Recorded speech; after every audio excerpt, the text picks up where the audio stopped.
আসতে হবে তার মানে কি বুঝতে পারছেন তো? দিনাজপুরের থেকে ফোন করছি, বুঝে হুজুর কালকে আসছেন তো? আমি ইনশাল্লাহ যাব। তো বলছে হুজুর জলসাতে যদি না আসেন দিনাজপুরের মাটিতে আপনাকে আর ঢুকতে দেবো না।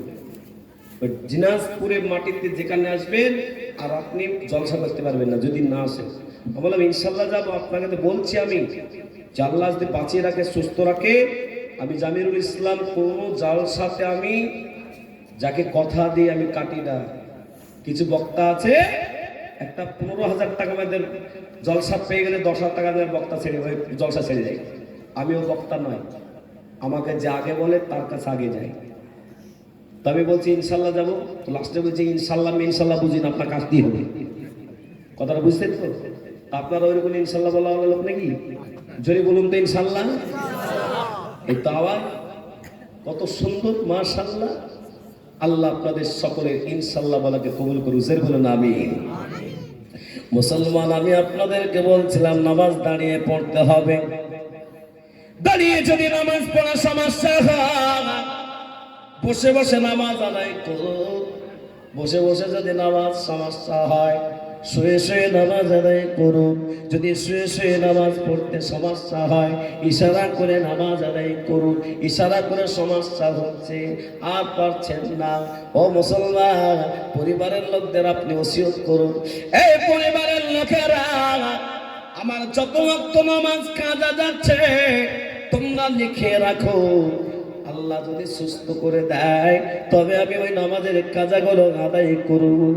আর যদি আমার এই অসুস্থতায় মৃত্যু হয়ে যায়, এই পরিবারের লোকেরা তোমরা আমার এই নামাজের পরিবর্তে তোমরা ফিদিয়া আদায় করে দেবে।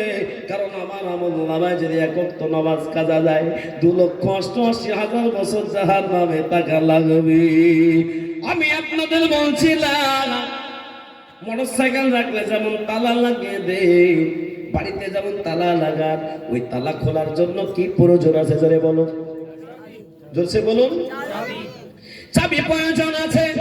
ঠিক তেমনই বিশ্ব নবী সাল্লাল্লাহু আলাইহি ওয়াসাল্লাম জানিয়ে দিলেন, হাদিসটা খুলুন। আল্লাহর নবী বললেন as-সালাতু মিফতাহুল জান্নাহ, জান্নাতের চাবিকাঠি হলো নামাজ। কেউ যদি নামাজ না পড়ে, কেউ যদি নামাজ না পড়ে সে গল্প দেয় যে আমার নামাজ না পড়লাম তো কি হয়েছে, চায়ের আড্ডায় আপনার গল্প দেয়, বিভিন্ন জায়গায় রাস্তার ধারে গল্প দেয়, বলে নামাজ পড়ি নাই তো কি হয়েছে, আমার ঈমান ঠিক আছে। এমন লোক বলে না জোরে বলো, এরকম লোক আছে না নাই? মালদা জেলায় মনে হয় না, মনে হয় নাকি আছে? বলে নামাজ পড়ে কি হয়েছে, আমার ঈমান ঠিক আছে। এরকম বলে ঘোড়ার ঠ্যাং ঠিক আছে, তুমি নামাজ তো পড়ো না, তুমি তোমার ঈমান কোথায়? বেঈমান তুমি বেঈমান, নামাজ তুমি পড়ো না। আল্লাহ ওয়ালা সফরে যাচ্ছেন, সফরে 4 রাকাত নামাজ 2 রাকাত আল্লাহ ছাড় দিয়েছে, বলবেন না সুবহানাল্লাহ। ট্রেনে নামাজ আদায় করো, প্লেনে যাচ্ছেন প্লেনে নামাজ আদায় করো। আপনি সাগর পথে যাচ্ছেন, নৌকাতে নামাজ পড়ুন। সর্ব জায়গায় নামাজ হবে, কোনো সমস্যা নাই। ও আল্লাহ ওয়ালা, আজকে আপনি বেঁচে আছি, আপনি আছি, কালকে থাকবো এই গ্যারান্টি আপনার আমার নাই। এই যে আপনারা মাদ্রাসা বানিয়েছেন, ও মুসলমান, এই মাদ্রাসার কত দাম জানেন? এই মাদ্রাসা কত দাম? ও আল্লাহ ওয়ালা, সারাদিনে 24টা ঘন্টায় আপনি টহল মেরে দেখবেন, এক ছাপা কোরআন পড়নেওয়ালি পাবেন না আজকালকার জামানায়। ঠিক নেবে ঠিক জেনে বলুন। আগে পাওয়া যেত, আর আগে মা বোনরা সকালবেলায় উঠে কোরআন তেলাওয়াত করত। এখন ঘুমানোর সময়তে মোবাইল দেখতে দেখতে ঘুমিয়ে যায়, দোয়া পড়ার সময় হয় না। ঠিক বুঝি মেয়েটি বুঝি বলুন। আবার মোবাইল যখন ঘুম ভেঙে যায়, মানুষ সর্বপ্রথম আগের মোবাইলটা দেখে কে ফোন করেছে করেনি। কিছু কিছু মা বন্ধুরা আছে তারা মেসেজ করেছে কেউ করেনি। একটা স্বামী বাইরে কাজ করে আর একটা স্বামী মোবাইলে থাকে, এমন ঘটনা আছে না নাই? এই ঘটনা মনে হয় এলাকায় নাই, মনে হয় মুর্শিদাবাদের টাটকা ঘটনা বলছি, টাটকা ঘটনা। আমার ওয়ার্ল্ড রেকর্ডেও কথা বলছি, শোনো। মোটামুটি 7,500 লোক ট্রেন্ড আছে, দেখছে তারা শুনে রাখুন, দমকলের একটা মিডিয়া আছে, মিডিয়ার নামটাও জানি, স্টার দমকল। তাতে আপনি লিখবেন, দেখবেন সে খবরটা, আমার তো চোখে পানি এসে গেছে। ঘটনাটাকে মোবাইলটা খুললাম, দেখলাম যে 3টা মেয়েকে রেখে 3 কন্যার মা 18 বছরের যুবকের বাড়ির সামনে ধর্না। क्या करेंगे? शादी करेंगे। शादी करूंगा, शादी क्यों? प्यार हो गया। বলুন, 18 বছরের যুবকের, এই যুবকেরা আজকে মোবাইলে আই লাভ ইউ চালাইছে, জীবন বরবাদ হবে, ধ্বংস হবে। এই জন্য আমি আপনাদেরকে বলি, মিডিয়া জিজ্ঞেস করছে তোমার কতদিনের প্রেম, তো বলছে 5 মাসে। তো মিডিয়া বলছে তো 5 মাসে প্রেমে পাগল হয়ে তুমি 3টা মেয়েকে ছেড়ে চলে আসো, 3টা মেয়ে হয়ে গেল, তাও তোমার প্রথম স্বামীর সাথে প্রেম হয়নি, ভালোবাসা হয়নি? বিনা ভালোবাসায় 3টা মেয়ে হয়ে গেল, এ অসম্ভব কথা না, ধরে বলুন। 3টা মেয়ে হয়ে যাওয়ার পর 5 মাস হলো একজনকে ভালো লেগে গেছে। আল্লাহু আকবার। এ মুসলমান, এরা সমাজের বুকে এই সমস্ত মহিলারা, জেনে রাখবেন, সমাজের বুকে এই সমস্ত মহিলারা আজকে সমাজকে বরবাদ করে দিল। সামাজিক ব্যবস্থা সুন্দর না থাকার কারণে এই মেয়েরা দুনিয়াটাকে শেষ করে দিল। একটাই তার অস্ত্র, সেটা কি? জোরে বলুন, কি? জোরে বলুন, জোরে বলুন। মোবাইল। সেদিন একটা লোক ফোন করে বলছে, মৌলানা সাহেব আমার বউ বলছে মোবাইল যদি স্ক্রিন টাচ 5G মোবাইল না কিনে দেয় তাহলে কিন্তু তুমি যাচ্ছ কাজে, আমি যাবো বাড়ি। তো মৌলানা সাহেব ফতোয়া দেন, এই অবস্থাতে আমি গরিব মানুষ, আমার স্ত্রী বলছে ফোন কিনে দিতে হবে। আল্লাহু আকবার। তার মানে কি জানেন? ফোন কিনে দিল, বলছে কিনে দিলাম, জিজ্ঞেস করছে ফোন কিনে দিলাম, তারপরে 1 মাস পরে আমার স্ত্রী 2টো ছেলেকে রেখে পালিয়ে গেছে। এলাকার মা বোনরা বলছে এই মৌলবীটাকে জীবনে দাওয়াত দিবি না। ঠিক না বেঠিক? জোরে বলুন। মা বোনরা মনে মনে ভাবছে এই মৌলবীটাকে জীবনে দাওয়াত দিবি না, যে আমাদের বদনাম করছে।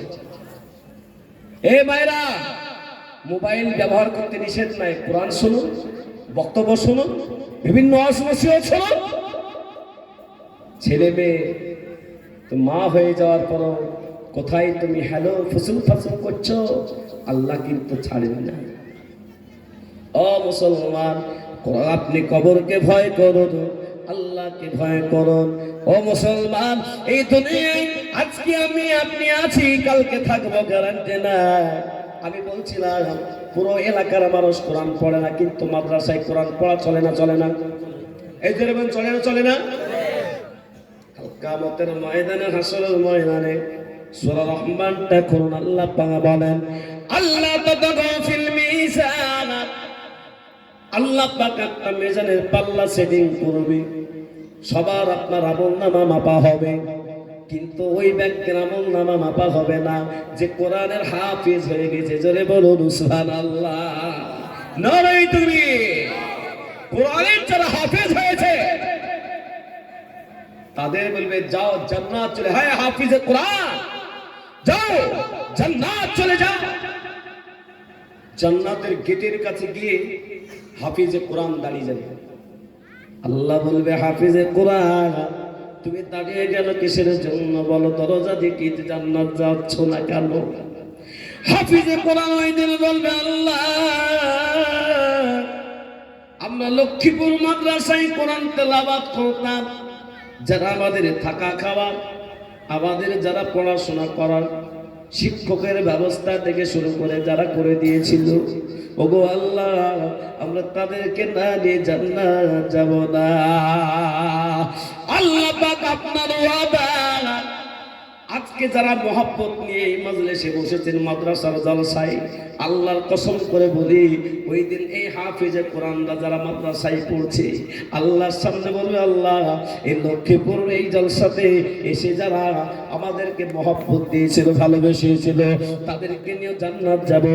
আল্লাহ বলবে ফেরেশতারা যারা এই লক্ষ্মীপুর মাদ্রাসাকে মহব্বত করেছিল, ভালোবাসা দিয়েছিল, দান করেন বা না করেন, শুধু মহব্বত দিয়ে থাকলো, ওই দিন হাফিজে কোরআন বলবে আল্লাহ তাদেরকে নিয়ে জান্নাত যাব। আল্লাহ বলবে ফেরেশতারা হাফিজে কোরআনের পিছনে তাদের সকলকে করে দাও। হতে পারে কাল কিয়ামতের ময়দানে এই সমস্ত মানুষগুলো নিয়ে, এই ছোট্ট একটা মাদ্রাসার ছাত্র আপনাদের সকলকে নিয়ে জান্নাত যেতে পারে। জোরে বলো সুবহানাল্লাহ। আর একটু জোরে বলুন আমার ভাইরা আপনারা। আজকে দুনিয়াতে ছেলের জন্য 2 বিঘা, মেয়ের জন্য 2 বিঘা। আজকে ছেলে মেয়ের জন্য সুন্দর বাড়ি আমরা বানানোর জন্য কত চিন্তা ভাবনা। কিয়ামতের ময়দানে, হাসরের ময়দানে আল্লাহ পাক যখন ওই আমলনামা মিজানের পাল্লায় মাপবে, আল্লাহ ওয়ালারা একটা নেকি যদি কম হয়ে যায়, জিনজির দিয়ে বেঁধে বেঁধে তাকে জাহান্নামের দিকে তাদের টানতে টানতে নিয়ে যাবে। একজন মাকে জিনজির দিয়ে বাঁধতে বাঁধতে তাকে নিয়ে যাবে, কাঁদতে থাকবে। আল্লাহ পাক বললেন আল্লাহ দুনিয়াতে যাদেরকে আমি ভূমিষ্ঠ করেছিলাম, জন্ম দিয়েছিলাম, আল্লাহ যারা আমাকে মহব্বত করেছিল, আমার স্বামী, আমার ছেলে, আমার মেয়ে, তাদের কাছে কি একবার যাওয়ার সুযোগ হবে না? যদি একবার সুযোগ হয়ে যায়, ও ভাই কি হলো গো, কি হলো, আসবেন? মাশাআল্লাহ আমার ভাইরা, ওই দিন কিয়ামতের ময়দানে একজন মা সেই দিন অসহায় হয়ে দাঁড়াবে। যে মেয়ের কাছে যাবে প্রথমে, বেটিকে বলবে বেটি আমি 10 মাস 10 দিন তোমাকে পেটে আমি ধারণ করেছিলাম। ও বেটি যখন ভূমিষ্ঠ করলাম কত কষ্ট। ও বেটি যখন তুমি ভাত খেতে পারতে না, রুটি খেতে পারতে না, ও বেটি আমি আমার স্তনটাকে তোমার মুখেতে আস্তে করে দিয়েছিলাম। তুমি চুষে চুষে চুষে চুষে তুমি কত ফোঁটা ফোঁটা, কত লাখ লাখ ফোঁটা ফোঁটা তুমি দুধ পান করেছিলে, তোমার পেটটা ভরেছিল। তোমার পেশাবের কথা পরিষ্কার করেছিলাম, পায়খানা পেশাব করতে জানতে না, তুমি হাঁটতে শিখো নাই, তুমি বসতে শিখেছিলে না, তুমি কথা বলতে পারবে না। আমি তোমার মা, ওই দিন তোমাকে দাঁড় করিয়েছিলাম, বসিয়েছিলাম, তোমাকে কথা বলা শিখেছিলাম, তোমাকে শিক্ষা দিয়েছিলাম। ও বেটা আজকে তোমার মা একটা নেকির জন্য আজকে মহাবিপদে, তোমার মায়ের জন্য আজকে একটা নেকি তুমি যদি দিয়ে দাও, তোমার মা ওই সুন্দর জান্নাতে যাবে, অন্যথায় জাহান্নামে চলে যাবে। ওই সময় আল্লাহ পাকের কোরআন শুনে আল্লাহ পাক কোরআন জব দিয়েছে 30 নম্বর পারা, সূরাটার নাম সূরা আবাসা। আল্লাহ পাক বলেন ইয়াউমা ইয়াফিরুল মারউ মিন আখি ওয়া উম্মিহি ওয়া আবি ওয়া সাহিবাতিহি ওয়া বানিহি। মা বেটাকে চিনবে না, বেটি মাকে চিনবে না, স্ত্রী স্বামীকে চিনবে না, স্বামী স্ত্রীকে চিনবে না, বন্ধু বান্ধবকে চিনবে না। ওই পাশে যে লক্ষ্মীপুর মাদ্রাসায় যদি আপনার শুধু মহব্বতটা থাকে, এই মাদ্রাসার পাশে দাঁড়িয়ে যাবে, মাদ্রাসা বলবে আল্লাহ এই লক্ষ্মীপুর মাদ্রাসাকে মহব্বত করেছিল, তার ছেলে দিল না, মেয়ে দিল না, তার স্বামী দিল না, তার স্ত্রী দিল না, তার বন্ধু দিল না, আমি মাদ্রাসা সাক্ষ্য দিচ্ছি আল্লাহ তাকে যদি জান্নাত না দেন, আমি আল্লাহ ওগো আল্লাহ আপনার ওয়াদা পূরণ হলো না, আল্লাহ তাদের জান্নাত দিন। ওই দিন হাফিজে কোরআন আলিমের কোরআন পাশে দাঁড়িয়ে গিয়ে আপনাকে জান্নাতে যাওয়ার ব্যবস্থা করে দেবে। জোরে বলুন সুবহানাল্লাহ। নারায়ে তাকবীর, নারায়ে তাকবীর। এই মুসলমান আমার আম্মাজিরা, আমার মায়েরা, গোটা পশ্চিম বাংলাতে নয় আসাম, ত্রিপুরা, মেঘালয়, ঝাড়খণ্ড, বিহার, উড়িষ্যা থেকে থেকে আমি মাদ্রাসার প্রায় 100 করে মাদ্রাসার জলসা দিয়েছি। হে আল্লাহ ওয়ালা, আজকে 78 নাইট আপনাদের সামনে এসেছি। আমি লাখ লাখ লাখ টাকা চেয়েছি। আমার বড় কষ্ট লাগলো মাদ্রাসায় ঢুকে, হালকা হালকা শীত লাগছিল, জানালা নাই, উপরে ছাদ নাই। এই ছাদটা তৈরি করার প্রয়োজন আছে না নাই? জেনে বলুন আছে না নাই? কোরআনের হাফেজরা কি জিনিস শুনবো? আপনার আমার বাচ্চাগুলো মায়ের বিছানা, মায়ের পেটে দাও বিছানায় ঘুমিয়ে থাকে। সব ছেলেরা যখন ভোরবেলায় ঘুমিয়ে থাকে, কিন্তু মাদ্রাসার ছোট্ট ছোট্ট কলিজার টুকরা বাচ্চারা, ও আল্লাহ ওয়ালারা, এই বাচ্চারা সকালবেলায় উঠে যায়, ফজরের নামাজের সময় থরথর করে, শীতের সময় কাঁপতে কাঁপতে উঁচু করার পরে, আর ফজরের নামাজটা পড়ার পরে সূরা ইয়াসিন পড়ে আল্লাহর কাছে দোয়া করে, মাবুদ আল্লাহ, এই মাদ্রাসা যারা বানিয়ে কবরে চলে গেছে, আয় আল্লাহ কবরের জায়গাটা তাদের সুন্দর জায়গা করে দাও। আর যারা বেঁচে আছে আল্লাহ তুমি যারা হায়াতকে বাড়িয়ে দাও, যারা সমস্যা আছে সমাধান করে দাও। প্রতিদিন এই মাদ্রাসা থেকে সূরা ইয়াসিন পড়ে প্রতিদিন দোয়া হয়ে যায়, জোরে বলো সুবহানাল্লাহ। লাখ লাখ টাকা সম্পত্তি ছেলে মেয়েকে দিলে ওই ছেলে মেয়ে ভুলে যাবে, কিন্তু এই মাদ্রাসা ভুলবে না। কিয়ামত পর্যন্ত আপনার আমার জন্য সাদকায়ে জারিয়া হয়ে যাবে। তাই আল্লাহ ওয়ালারা, আল্লাহ ওয়ালিরা, আমি আপনাদের কাছে বেশি চাইবো না।